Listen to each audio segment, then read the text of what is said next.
जय मसीह की। हमारे प्रभु और उद्धारकर्ता यीशु मसीह के नाम में सारे सजीव वाहिनी श्रोताओं को नमस्कार।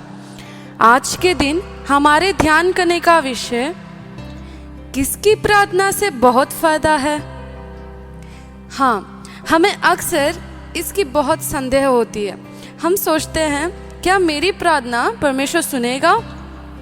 क्या बस दूसरों की प्रार्थना परमेश्वर सुनता है? हम इस वजह से कई बार दूसरों के पीछे पड़ते हैं। उसमें कोई गलत नहीं है प्रार्थना किसी से करवाने की, पर परमेश्वर अपने वचन से क्या बोलता है हम एक बार सुनेंगे।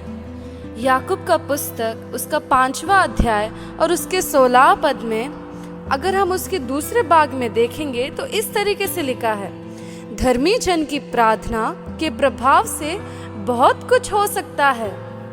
देखिए परमेश्वर क्या बोल रहा है, धर्मी जन की प्रार्थना। अभी आप एक और संदेह में पड़ गए होंगे, क्या मैं धर्मी हूँ?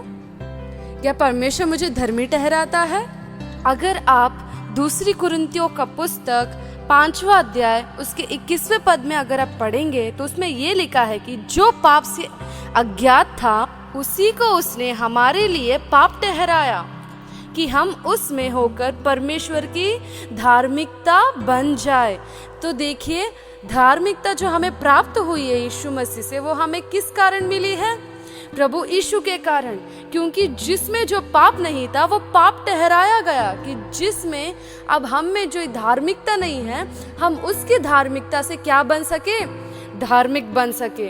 हम उसके किए हुए काम जो परमेश्वर ने क्रूस के ऊपर किया, उसके कारण आज हम क्या ठहराए गए?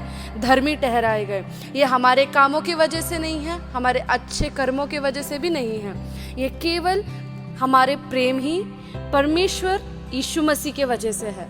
तो आपको अभी निश्चित हो गया है कि हम क्या है? प्रभु यीशु मसीह में धर्मी हैं। हम प्रभु यीशु मसीह में धर्मी ठहराए जाते हैं। जो कोई भी प्रभु यीशु मसीह के ऊपर विश्वास रखता है कि वो हमारे लिए अपना लहू बहाया और उसके लहू बहाने के कारण हम क्या बने? धर्मी बने।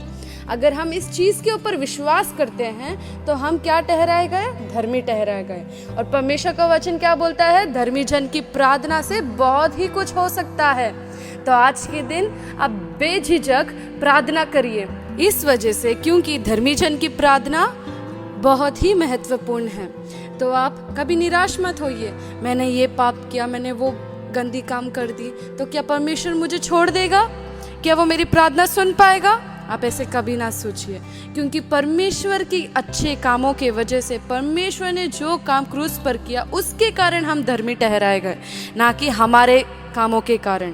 तो इस वजह से आप जब भी प्रार्थना करोगे, कुछ भी पूछोगे प्रभु यीशु मसीह से, इस समझ से पूछिए कि मैं प्रभु यीशु मसीह में धर्मी ठहराता हूँ। तो इसके कारण हमें कोई डर नहीं रहेगी कि परमेश्वर मेरी प्रार्थना सुनेगा या नहीं सुनेगा। पर परमेश्वर हमें हमेशा धर्मी ठहराता है, उसके किए हुए वो सूली पर जो काम परमेश्वर ने किया उसके कारण। तो आज के दिन आप बेझिझक जो प्रार्थना है परमेश्वर के सामने लेके आइए और अपने जवाबों को पाइए। परमेश्वर इस वचन को आशीष दे और आपकी समझ परमेश्वर अपनी धार्मिकता से भर दे। आमीन।